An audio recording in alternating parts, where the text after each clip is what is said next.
রাসূলুল্লাহ সাল্লাল্লাহু আলাইহি ওয়াসাল্লাম বলেছেন, মানুষের জামায়াতের সঙ্গে নামাজ পড়ার নেকি তার বাজারে ও বাড়িতে নামাজ পড়ার চেয়ে 25 বা 27 গুণ বেশি।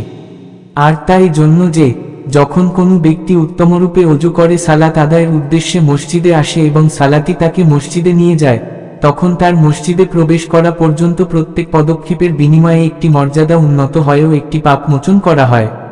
অতঃপর যখন সে মসজিদে প্রবেশ করে, তখন যে পর্যন্ত সালাত তাকে মসজিদে আটকে রাখে, সে পর্যন্ত সে নামাজের মধ্যেই থাকে।